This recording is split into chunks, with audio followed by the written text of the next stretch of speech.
Have you ever looked at your paycheck and just wondered, how on earth did they land on this exact number?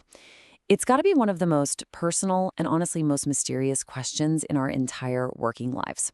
So in this explainer, we are going to pull back that curtain and really try to unravel the pay puzzle. So, is your salary just some number your boss pulled out of thin air? Or maybe based on how they were feeling that day?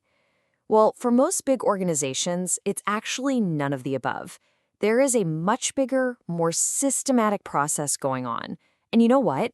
There really has to be. And here's the reason why. For a lot of service-based companies, paying their people makes up a staggering 70% of their total costs. I mean, think about that. It's their single biggest expense by a long shot. When that much money is on the line, companies just can't afford to wing it. They need a system. Just try to imagine setting pay for every single job in a company, from a software engineer to a janitor to a nurse, with no rules. It would be absolute chaos, right?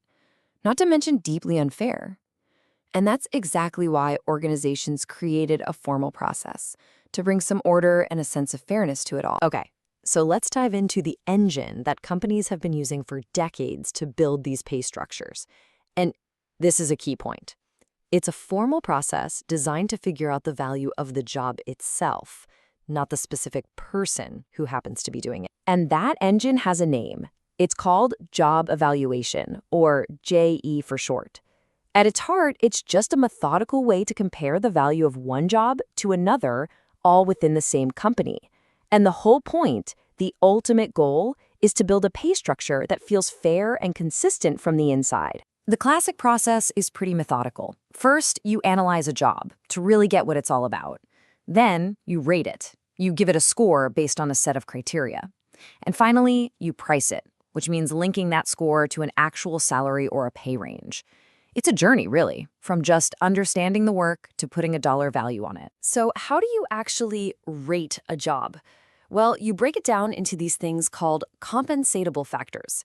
This table here shows the 4 classic ones from a really influential early model: skill, effort, responsibility, and working conditions. For decades, these were basically the universal building blocks for measuring any job's worth. Now, all of this sounds incredibly rational, super objective, right? But it turns out this traditional system had some pretty major hidden flaws that researchers and employees eventually started to point out. You see, on paper, job evaluation promised to be fair and consistent. But in the real world, critics started arguing that these systems often just became slow, bureaucratic, and super inflexible. And instead of being objective, they could actually hide a lot of subjective biases, all while totally ignoring what the outside market was really paying for certain skills. And this leads to an even deeper question. What if the very foundation of the system, those factors we use to score jobs, is actually flawed? What if the whole thing was built on a model of work that's just outdated? A model that systemically overlooks huge categories of valuable work. This quote from researcher Ronnie Steinberg just hits the nail on the head. It gets right to the heart of the problem. For decades, a huge and critical type of work just remained completely invisible to these pay systems. It was essential, but it was never properly measured and therefore never properly valued. And that invisible work is emotional labor. It's all the effort that goes into managing emotions, both your own and other people's, just to get the job done. I mean, think about nurses, social workers, customer service teams. This work is absolutely critical. But because it's often done in jobs traditionally held by women, the old job evaluation system simply didn't see it as a valuable, compensatable skill. It was just part of the job. Okay, so how are organizations trying to fix this? Well, they're basically trying to upgrade the whole job evaluation engine to recognize a much broader, much more modern definition of what value even means. And this comparison just shows that shift perfectly. On the left, you see factors from a 1971 government system. Now look at the updated version from 1997 on the right. See those additions? Things like interpersonal skills and emotional effort. This is a conscious, direct attempt to make all that previously invisible work visible.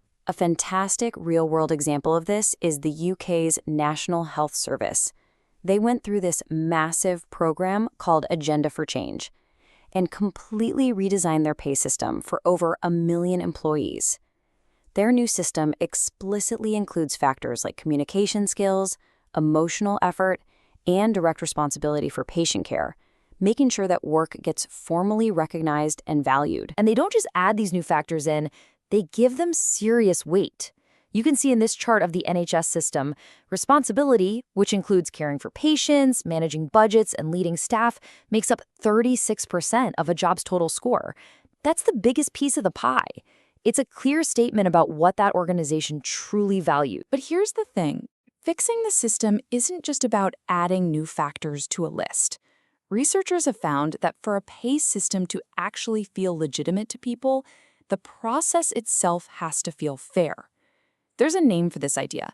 It's called organizational justice. It means the how you do it is just as important as the what you do. So what does a fair process actually look like?